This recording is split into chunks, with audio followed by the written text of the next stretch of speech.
Hey there everybody, and welcome to this presentation on codependency, an addictive behavior resulting from insecure attachment. I'm your host, Dr. Dawn-Elise Snipes.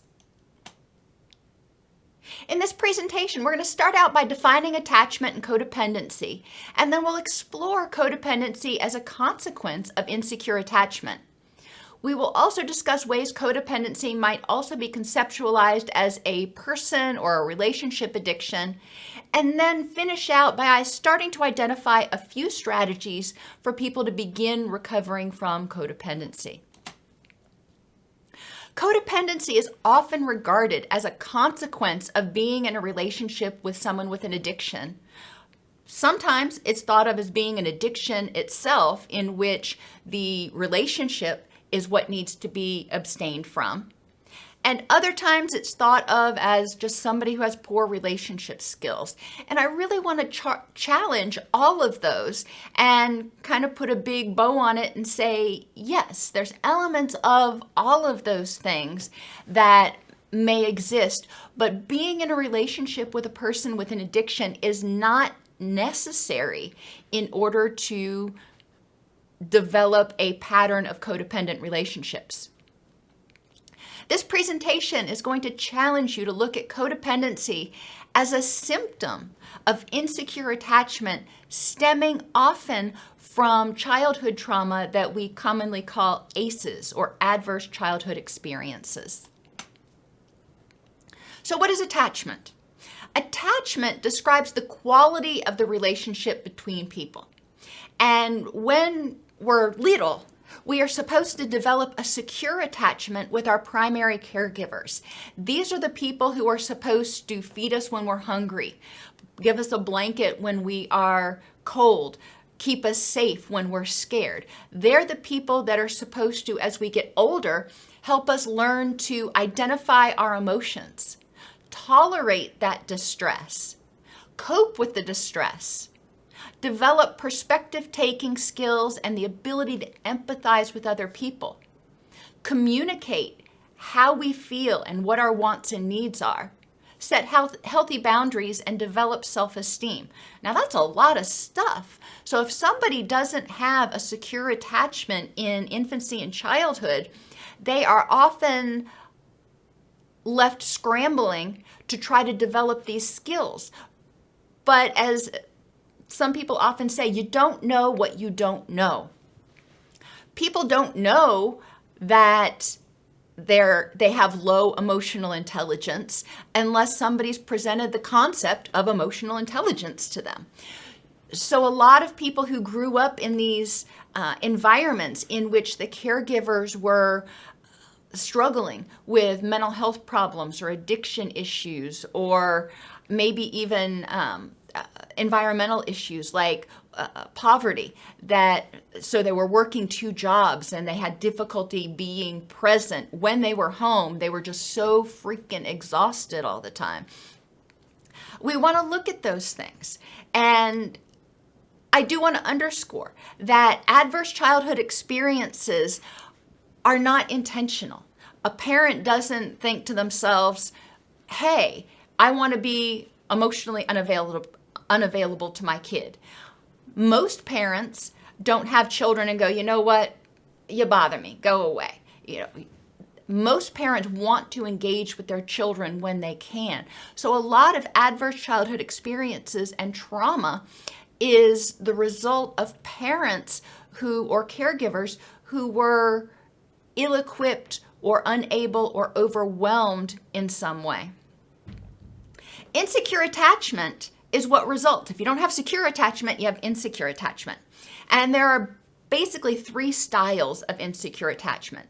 The anxious attachment, this is the child or the adult who is terrified of being alone, terrified of abandonment, and is always on the lookout for, are you going to abandon me? They desperately want to be in relationships. They desperately crave that closeness, but they also desperately fear losing it. So they are constantly on guard, and that's exhausting. Then you have avoidant attachment, and this is the person who grew up to recognize or to believe that nobody can be trusted, and it's not even worth investing emotional energy in other people. I just don't even have time. I don't want to be around you because you're going to leave me. I know you will disappoint me. I know you will let me down. So I just don't even want anything to do with it. You're not useful to me. So these are two different approaches to reacting to caregivers who are unable to meet a child's needs. Now, the third type is a combination. And this is the person who vacillates between, I love you and I need to be around you and please don't leave me, to go away. And the anxious avoidant subtype is often prevalent in people who've experienced trauma. They get angry, they get overwhelmed, and then they start to shut down. And then because it's so overwhelming, they can't deal with you. So they become avoidant. When they've gotten re-regulated, then they start craving that closeness again. They start fearing being alone again, and they start the cycle again. And this is a very common pattern in people who have complex PTSD and or borderline personality disorder. So what is addiction? Addiction is the continued use of a substance or activity to escape, numb, or self-medicate emotional or physical pain despite problems in one or more areas of living as a result of use. So let's dissect that a little bit. To escape, when people drink alcohol or use other substances, when people gamble, they're often trying to escape life. They're trying to get a break from it and focus their attention somewhere else. Numbing is another function of some substances because it just stops them from feeling for a little while. And self-medication, and this is what we see a lot with a lot of addictions, and it's a little bit different than escaping or numbing because the addiction itself is actually fulfilling a purpose of causing the brain to secrete neurotransmitters that the person is lacking, so to speak. So self-medication is using a substance because the person needs to feel less anxious. So it helps them feel connected. It may cause, in codependency, it may cause the secretion of dopamine and oxytocin, which are chemicals in our body that prompt connectedness and closeness. So what is codependency? Codependency describes a type of relationship in which one partner defines their worth or goodness based on someone else. I am good as long as I am a good mother, as long as I am a good spouse, as long as I am a good whatever, then I am okay. As long as I am so-and-so's such and such, I am okay. I'm not okay if I'm just me. I don't know who I am. The person often chooses relationships in which the other person needs to be rescued. Why? Well, if I get into a relationship with somebody who needs to be rescued, who needs to be taken care of, there's a lot less chance that they are going to abandon me. Therefore, and they need me. And that need is shown through gratitude sometimes, but that when that person responds in a positive way to me caretaking them, it causes the release of dopamine, oxytocin, serotonin, a bunch of feel-good chemicals that say, okay, I'm safe, I'm loved, I'm okay for the minute. Some people call this, getting in relationships where you need to caretake somebody, negative control, because you're determining someone else's reality for your own comfort. You are telling them what they should do. You are shaping their world in order to make you look good. Now, in addiction, so we're going to start looking at codependent relationships as an addictive behavior. In an addiction, there's the possibility of developing tolerance, needing more of the same substance or activity in order to get the same feeling. And in a codependent relationship, as time passes, the person's identity becomes increasingly defined by the relationship with the other person. When you first meet your future spouse, you are two relatively independent people. But as the person with codependency spends time with their partner, they slowly start to morph and somewhat merge to become almost an offshoot of that person. They are no longer Sally. They are Joe's wife. Withdrawal means not getting the substance or being around the person results in physical or psychological distress. When apart from or unable to control the other person, the person with codependency experiences extreme anxiety and depression. Well, they got into a relationship with somebody who they knew needed them. And they, in order to feel like they're okay, in order to feel like they're safe, in order to feel like they are not going to be abandoned, they need to be needed. If that other person doesn't need them, then they start becoming terrified of rejection and abandonment.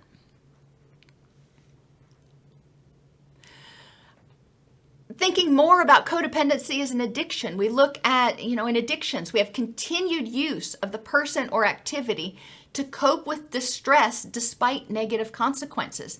And we see this in codependent relationships. But how might this emerge from insecure attachment? The person who is insecurely attached, and in this case, we're talking about anxious attachment, is so terrified of abandonment. They feel so ill-equipped to handle life. They feel so unlovable for who they are that they feel like they need to continue to be in that relationship because that relationship gives them breath. It gives them life. Even if that relationship causes problems, at least it allows them to exist. And this can get really challenging in codependent relationships because the relationship may be so destructive that the person with codependency may actually, their persona may actually really stop existing, but they are so terrified of being alone that they continue. There's a persistent desire to cut down or control codependent behaviors. Controlling the desire to control is really difficult, and the person with codependency may want to stop trying to micromanage and control the person they're in a relationship or the people they're in relationships with. But they have difficulty doing it because as soon as they stop trying to control other people, they feel like they are terribly out of control themselves. Think back to insecure attachment.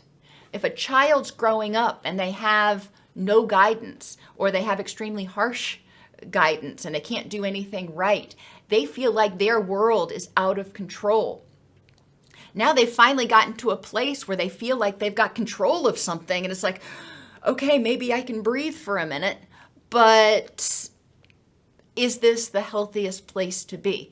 So children who don't have a secure attachment feel out of control. They feel overwhelmed by their emotions. They feel overwhelmed by life because they don't have anybody guiding them, helping them develop the tools to handle life on life's terms.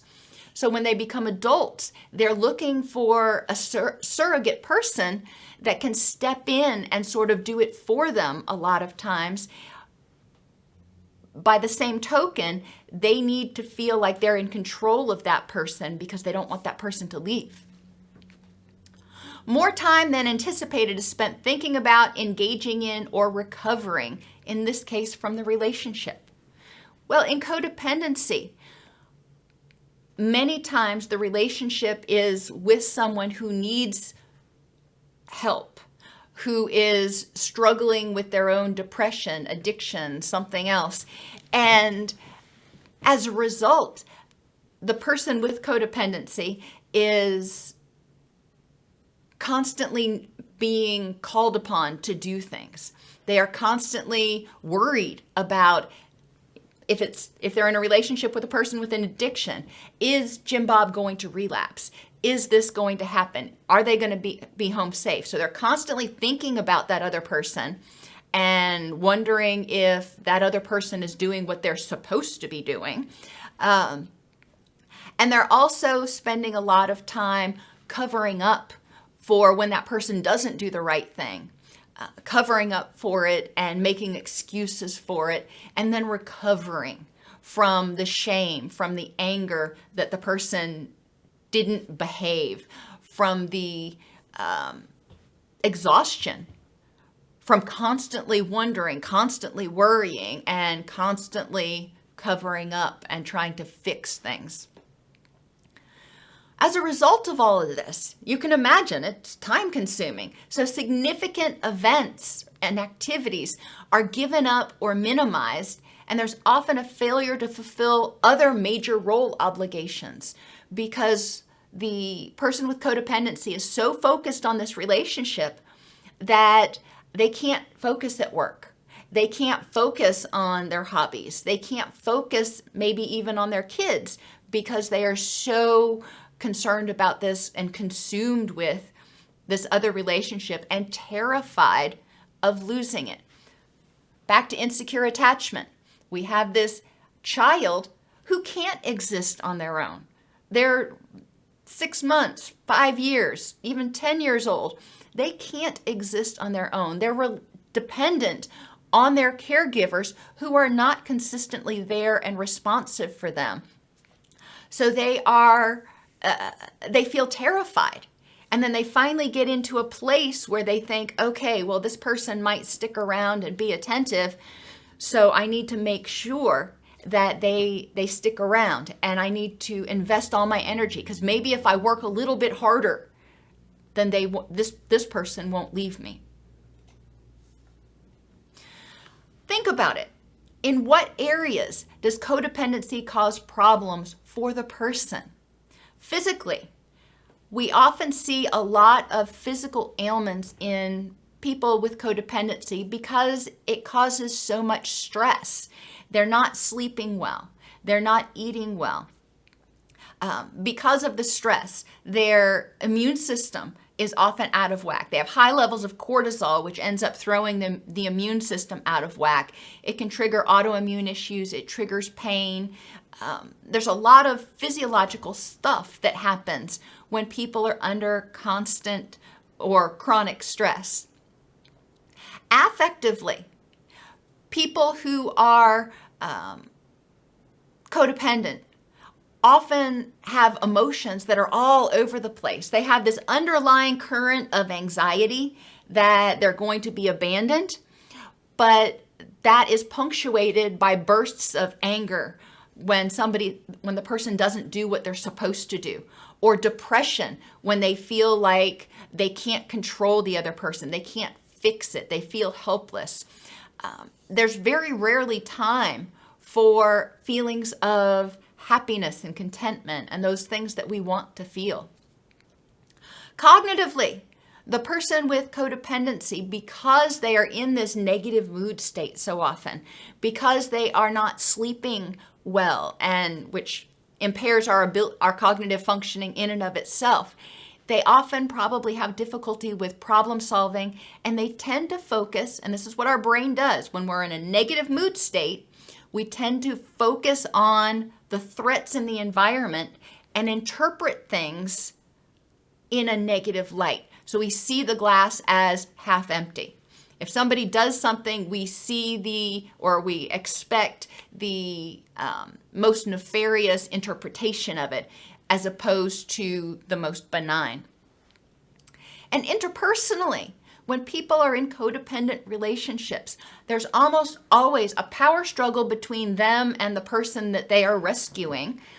But it also impairs other relationships because their friends, their family may be able to see how unhealthy this relationship is. But the person who's codependent is so afraid to let it go, doesn't trust these other people. So they end up pushing others away because they're trying to maintain this relationship as well as maintain the facade that everything's perfect. What does recovery look like?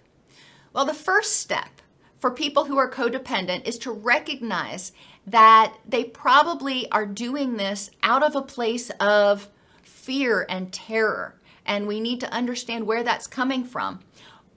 But these experiences that caused that, the injuries from others, often resulted from other people's need to take care of themselves, not a desire to hurt them.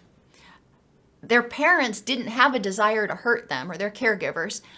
Their caregivers were unable to cope with life on life's terms, and as a result, the child did not get their needs met. They need to recognize their current behaviors as a creative way of surviving unmanageable pain and distress. Think about children. When they get upset, they may feel overwhelmed by their emotions. And in a healthy relationship, the caregiver will pull the child aside and, help them breathe with mommy for a minute, and let's talk about what's going on, or let's go on a walk for a minute so you can calm down, and then we'll talk about what's going on. In a dysfunctional relationship, the caregiver can't be counted on to do that. So the child doesn't have good models for how to handle distress. They don't have somebody there to help them deal with all of these experiences that they've never had before and have no idea how to cope with. And the person needs to identify the functions of their particular codependent behaviors and alternate ways to meet those needs. So let's look at some of those behaviors that might come up. People with addictions, as well as to chemicals, to other activities, as well as people with codependency, often have a lot of these traits in common. Low self-esteem is a big one. The low self-esteem can appear as worthlessness, and this is what we typically interpret as low self-esteem. A person doesn't feel good about themselves, so they try to make themselves lovable through what they do. And they rely on other people for external validation because they can't look in the mirror and say, I'm of value. So that is our traditional view of low self-esteem. But then you also have this other category of people with low self-esteem who often grew up in environments that were highly critical, and they were taught that love was based on conditions. They weren't loved for who they were. They were loved for how they look, who they knew, or what they did. So they grew up into adults who are constantly flaunting this. Don't look behind the curtain because I'm not lovable for who I am, but look at all these things that I do. Look at how wonderful I am. See, this is why I'm worthy of love, instead of believing that they're worthy of love. So grandiosity sometimes can be a way of veiling or protecting a person with low self-esteem. How does that come from insecure attachment? Well, the characteristics of secure attachment are consistency. The caregiver is there. If the child needs them, the caregiver's there. And it's not, maybe the caregiver will show up. They're consistent. And if the caregiver themselves can't be there, they make sure that somebody else who can meet that need is there. There's a surrogate. So, and I recognize that many families, parents work long hours, sometimes 2 jobs, and they have babysitters or daycare or something else that where there's a surrogate in place. And that's fine, as long as there is a caregiver there that is going to meet the child's needs. As long as the child trusts that where my primary caregiver puts me, if it's daycare or school or grandma's house or wherever, it's going to be a safe place. So consistency. Being consistent, being there is only half of the battle. Responsiveness is the next part. The caregiver needs to be able to respond to the child's needs. If they're hungry, if they're cold, if they're scared, if they're angry, respond in a developmentally appropriate way to help the child cope with whatever's going on, to help them feel safe and not completely overwhelmed. The next part of secure attachment is attention. And attention is not just being responsive. Responsive is in this mnemonic, is being there when the child is feeling distress. Attention is proactive time spent with the child, saying, I value you as a person. I'm curious about what you're interested in. I want to spend time with you, not because I have to, because I want to. And in so many cases, children don't get this from their caregivers. Their caregivers do the very best to put food on the table, a roof over their head, but when it comes to spending positive, proactive time together, that kind of falls through the cracks. V stands for validation. In a secure relationship, the caregiver validates how the child feels, even if they don't agree. I mean, as caregivers, we've had many more years on this earth than our 5-year-old. So we may not see what they're getting upset about as a big deal or agree with their perspective, but we validate how they're feeling. We help them identify that emotion. You're feeling angry now. And from there, we can start talking about it. But when the caregiver validates the child's feeling, it helps the child learn to identify that emotion and then learn, okay, when I feel this emotion, what do I do next? E stands for encouragement. A caregiver needs to encourage the child to take risks, to step outside of the comfort zone, to be there and go, you got this. And then S stands for safety. And in a secure attachment, the caregiver is there and welcoming the child back. If the child fails, if the child falters, if the child gets scared, they can come back to this safe home base. And this safe home base is one that is accepting and loving and nurturing of the child. The environment, the caregivers may not always approve of the child's behaviors, but it's always embracing the child. So that mnemonic spells craves: consistency, responsiveness, attention, validation, encouragement, and safety. So this is what children need. And if they don't get this, then they start feeling incapable to handle their own emotions. And this, when they feel incapable of handling their own emotions and they act out, they may get criticized, they may get ridiculed, which lowers their self-esteem. When they have problems, they may feel incapable of handling them and again receive criticism or fail. Maybe they don't ask for help because they don't trust anybody to be there to help them, and so they fail, which impairs their self-esteem because there's nobody there to say, all right, let's learn from this. And then just the simple fact of children gain a sense of self-esteem when their caregivers and other people want to spend time with them.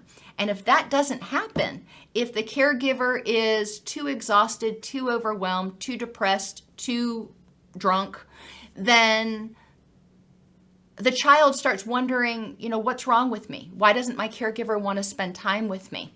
I can't trust my caregiver to be there for me. All of these things negatively impact self-esteem. A need for validation and admiration by other people is often a side effect of a low self-esteem because the person can't look in the mirror and go, I am a person of value. They look in the mirror and go, I hope somebody will love me. I hope somebody sees that I can be useful to them in some way. And that's a very different perspective. So they are needing other people to validate them and say, you know what, you are useful. I do need you in order to feel okay about themselves. People who are codependent often value other people's approval of their thinking, feelings, and behaviors over their own. So what do I mean by that? I mean people who have codependency very often are like chameleons. Instead of saying, these are my opinions, they say, your opinions are more important than mine. You're right. You're more right than I am. So whatever I think must be wrong. And I am going to cherish and value your opinion and put you up on this pedestal. How does that stem from, or how can that stem from insecure attachment? Well, in those initial relationships, if the child or person learn to appease their caregiver, learn that, okay, things can go okay, I can be safe, and I might even get a little bit of attention if I shower my caregiver with praise and I don't disagree and I don't argue, then guess what? They're going to continue to do that in adult life in order to avoid abandonment. Poor boundaries. And we see this, and this kind of goes back to the anxious or avoidant attachment style. But poor boundaries are also a characteristic of codependency. When people feel terrified, they may have no boundaries at all. If they feel terrified of abandonment, they may say, I have no boundaries at all. You tell me what to think. You tell me how to feel. You tell me whatever you want as long as you don't leave me. Or they may shut off completely and say, this hurts right now and I can't trust you, so you need to go away. And it's important to remember that people who've experienced trauma as children who didn't learn how to cope with emotions are often walking this tightrope where they never really feel safe, and any misstep, they feel like they're going to fall. So they're treading lightly on this tightrope, but if they start to fall, then they are going to react really strongly, oftentimes pushing other people away, but sometimes bringing them, doing things to try to bring them closer or guilt them or shame them into coming back. Now, how can these be addictive behaviors as well? As I mentioned, a lot of times codependency or codependent behaviors prompt a surge of norepinephrine and adrenaline, which gives us energy, dopamine, as well as oxytocin. And all of those chemicals kind of combine into this feel-good soup where the person with codependency may, for a moment, feel okay. They may, for a moment, feel even maybe good. And this is kind of at the heart of addictions, where people are using a substance or activity to try to get those neurotransmitters to flow. They're trying to feel better, and they don't know any other way to do it. People with addictions as well as codependency often are terrified of abandonment, and I've talked about that a bunch of times. And when people experience abandonment anxiety, there are 4 typical reactions: fight, flee, fawn, or freeze. So let's look at fight first. In a codependent relationship, when someone starts feeling like they're going to be abandoned, they may start becoming more critical, more angry, more agitated, more controlling of the other person. That's the fight mechanism. I'll get you back in line, and to make sure that you need me and you don't leave me. Flee is the opposite. And this is when the person with codependency says, I don't know what to do with you anymore. And many times flee is almost a passive-aggressive behavior, because in their mind, they're thinking, you can't live without me. So if I flee, then you're going to pursue me. You're going to chase me. Fawn is when people start feeling anxious, feeling threatened that they're going to be abandoned or hurt in some way. They may fawn over the other person. I'll do whatever you want, just please don't leave me. I'll change, I'll do it. So there's this period where they're trying to appease the other person. instead of control them. And finally, freeze. In a codependent relationship, sometimes the person with codependency will just shut down. They don't know what to do this time. So they will shut down, they will wall off. And this is kind of similar to flee when, and a lot of times, people with codependency are thinking that the other person will come pursue them.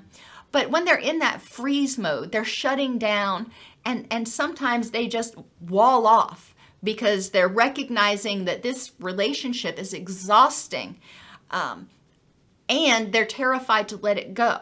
And thinking of addiction, when somebody is thinking about going into treatment, they get to the point where they're sick and tired of being sick and tired, but they don't know how to stop. They don't have the tools to deal with life on life's terms because they got a lot of stuff they got to deal with. So they just freeze, kind of like a deer in headlights going, oh crap, what do I do? How do I get out of this?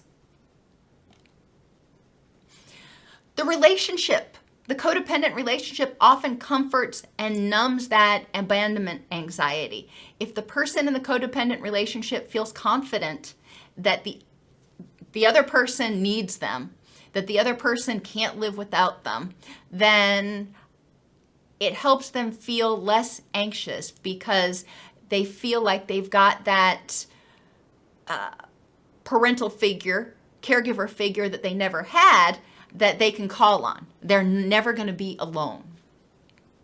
The relationship becomes the primary focus, and they start minimizing, denying, and blaming other people to protect the relationship. They start making excuses for the other person's behavior, whether it's because they're calling in sick, or they've spent through their kid's college account, or they didn't show up to their kid's soccer game. Whatever it is that person is doing as a result of whatever's going on with them, their depression, their anxiety, their addiction. The person with codependency is there to make excuses and cover it up and say, nothing to see here.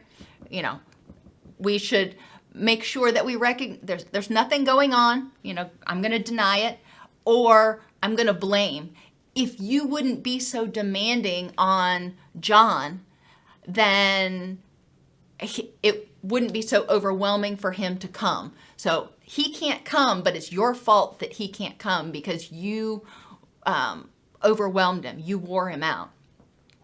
You triggered him to go use again. Stinkin' thinking becomes the norm. And this goes back to those cognitive problems. And again, this is a behavior we see in people with addictions a lot. Their life often becomes one of all or nothing. I'm loved or I'm hated. I'm safe or I'm not safe. So the rest of their thinking tends to become very polarized. And there's a lot of, every time I do this, this happens. Or you never do this. And stinking thinking is a cognitive reaction to threat. Remember I said when we feel stressed, when we're in a dysphoric mood, we tend to notice the threats and we tend to interpret or perceive things in the environment the most nefarious way possible. And that makes us feel even more unsafe in our environment, which promotes more anxiety, which promotes an even darker view of the world, people's intentions, etc. Stinking thinking is a big area for adjustment in a lot of people. And it's not just addictions. We see this in people with depression, anxiety, and anger too. People with codependency and addiction many times have difficulty identifying and expressing their reality. They grew up not having any models, not having anybody help them develop their emotional intelligence, their ability to identify and regulate their emotions. They never had anybody help them develop their communication skills and learn how to assertively state what they feel. And they never had anybody help them feel like it was safe. They never had anybody validate them and say, you know what, it's safe to tell me your reality. I may not agree with it, but it's safe to tell me your reality, and there's not going to be mega negative repercussions. So for a lot of different reasons, people who are codependent often have difficulty even identifying or putting into words what they're experiencing. But even if they do know what they're experiencing, many times they're too afraid to even say it for fear of rejection. People with addictions often spend so many years numbing their feelings because they don't know how to identify them or regulate them, that they have this same problem where they don't even know what they feel anymore or what they want, because they've been out of touch with themselves for so long. Difficulty identifying and guilt about meeting their adult wants and needs is another characteristic, especially prominent in people with codependency. Because when you've got low self-esteem, a lot of times you don't feel like you're worthy of love. And taking care of your needs is an act of love. And if you don't feel like you're a worthwhile person, then you may feel guilty taking time out to take care of yourself, especially taking care of needs beyond the basic food, shelter, that sort of thing. A lot of people who are in codependent relationships forego sleep and other things in order to focus on, manipulate the relationship. And they feel guilty if they are taking time out for themselves. They don't feel like they deserve it. People in codependent relationships often experience emotional dysregulation because they were never taught how to regulate their emotions, for one. So from jump, they weren't taught to identify their emotion and how to deal with it. But when people are exposed to chronic stress and trauma, there are brain changes, actual structural changes in the brain and the wiring, if you will, that promote emotional dysregulation. It promotes hypervigilance. I'm going to be hyper aware of what's going on, constantly scanning for threats. Well, that's exhausting. And the person who is constantly scanning for threats may see those and may feel overwhelmed. When they're constantly scanning for threats, when they're constantly dealing with distressful things they see, it is keeping their fight or flight system hyperactivated. At a certain point, the body itself, and the brain changes structure, and the body itself starts shutting down, and the fight or flight system, and says, we can't be this hyped up, this stressed out, this hypervigilant for this long. So we're not going to trigger that fight or flight response unless something major happens. So the person goes into this place where they're feeling kind of flat, which may almost feel safe for them for a period of time because at least they're not overwhelmed. But then when something does happen, they have a tsunami of neurotransmitters that are secreted, and they react in a strong way. So you have people who are hypervigilant, highly sensitive, constantly perceiving threats in their environment. There's changes in the brain that actually promote or cause the neurochemical reaction that we see as emotional dysregulation. Can it be fixed? Fixed to a large part, yes. As the person starts learning to identify their triggers and regulate their emotions and starts to feel safe and they're not hypervigilant anymore, that HPA axis will retune. People with codependency often experience a lot of depression, anxiety, anger, and resentment. Well, anger, anxiety, and resentment are all part of that fight or flight response.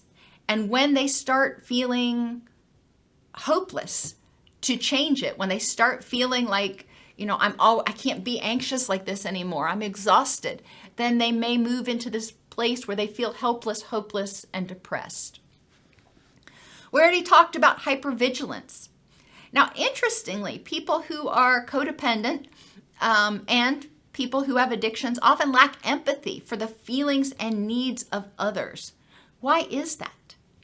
Well, in codependency, as well as in some people who end up developing chemical addictions, they didn't learn the skill of empathy. They didn't have anybody saying, well, how do you think Johnny felt when that happened?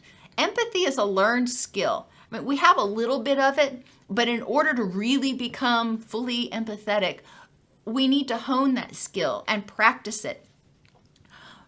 But aside from that, the person with codependency or addiction is often so overwhelmed by life and all the crap going on and the terror of being abandoned or the terror of the pain returning, they don't have any energy left to empathize with anybody else. Let's just face it.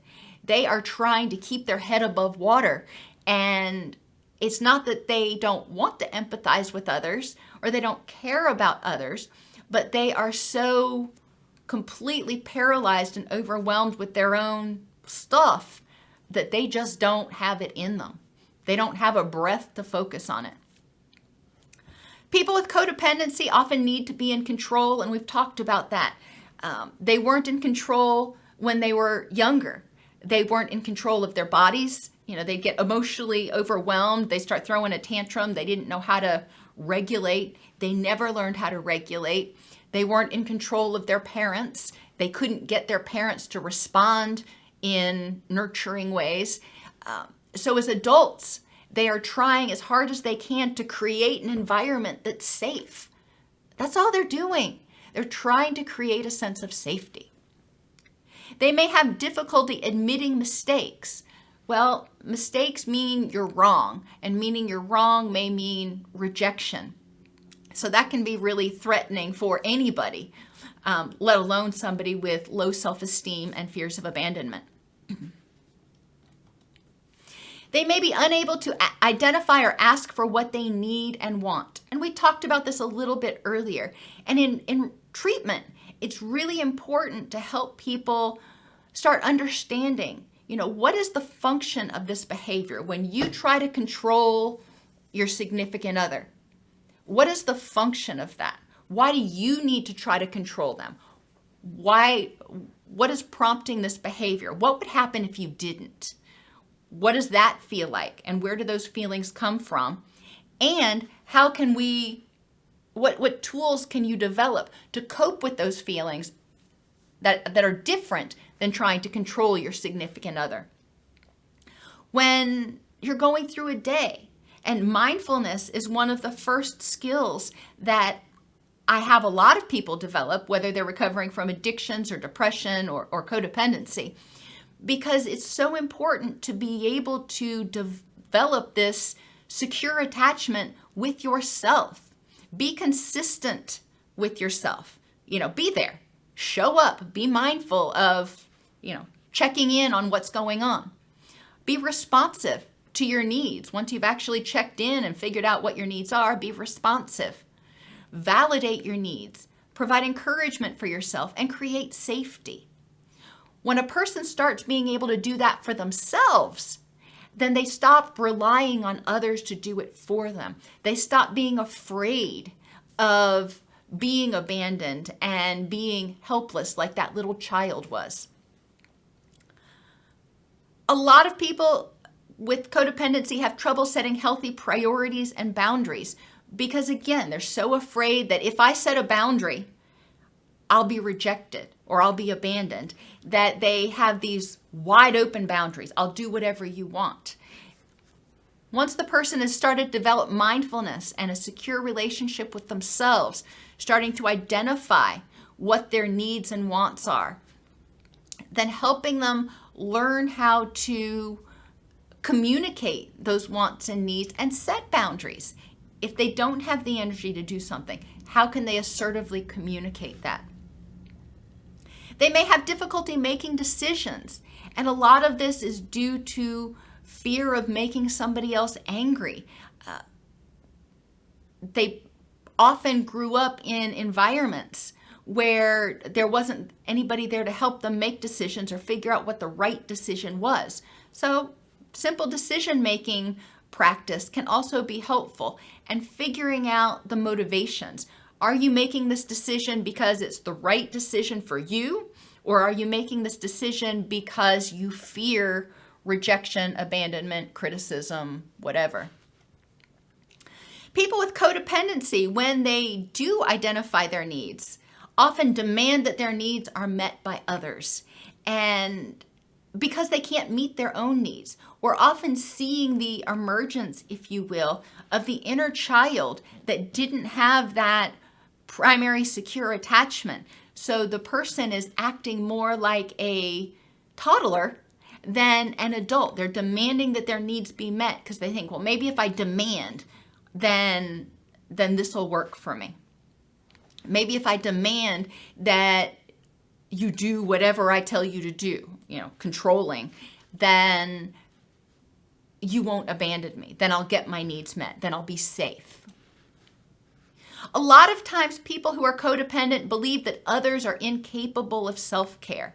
And they've convinced themselves of this, because if they believe that their significant other is capable of self-care, then their significant other may not need them. So in my mind, if I'm codependent, I need to believe that this person can't do it on their own and they need me. So back to that insecure attachment again. As children, they were incapable of self-care, and they're projecting that wounded inner child that's incapable of self-care. They're projecting that onto their significant others. They're trying to nurture, sometimes they may be trying to nurture that wounded inner child via trying to nurture the person they're in a relationship with. They may try to convince others what to think or feel, and often offer unsolicited advice and direction. Again, going back, how is this a replication or a manifestation of what the child went through because of their insecure attachment? They may have wanted advice when they were younger. They may still want advice because they haven't learned how to cope with life or solve problems. And that's something that they want. So they're assuming other people want it, and they are providing that to them. They often have difficulty knowing how they think or feel. So they try to convince others how to think or feel, because in a way they may want that back. They want somebody to tell them, what am I feeling right now? So they assume since they want it, other people must want it too.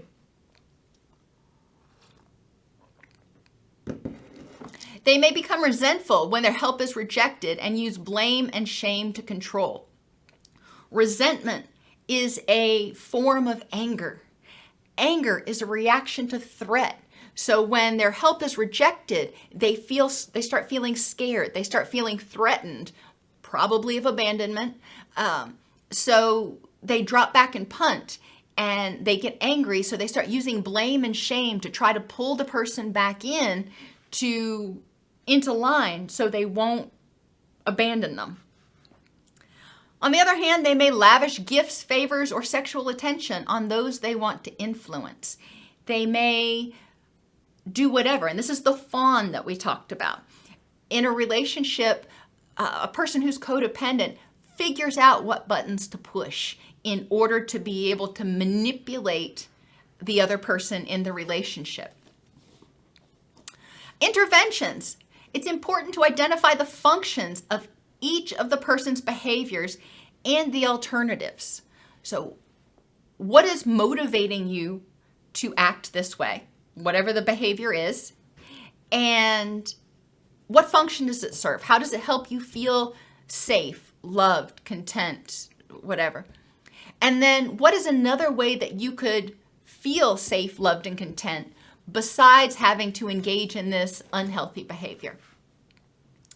They need to admit powerlessness over others, as well as the overwhelming feelings the unhealthy relationship shield them from. And this is obviously a 12-step sort of twist, but recognizing that we actually cannot control another human being. We can shame, blame, manipulate, but ultimately they have the ability to choose. And it's important that people recognize that they are powerless ultimately over another person. And how are they going to deal with that? Because that thought is terrifying. And recognizing that they may be powerless over some overwhelming feelings that they have been hiding from or trying to shield themselves from. And that those feelings will come. So they need to figure out how to tolerate the distress and how to cope with it. Then they need to begin developing a secure relationship with themselves through mindfulness and self-esteem work. Until they can provide self-validation and self-comfort, all relationships can potentially become codependent. People with codependency issues generally get in relationships with others who need to be rescued.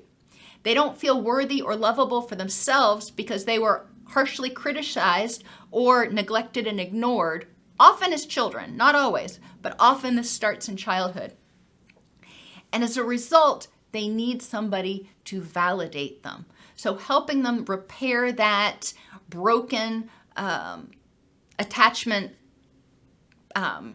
method is going to be a huge step towards helping them start forming healthy, non-codependent relationships.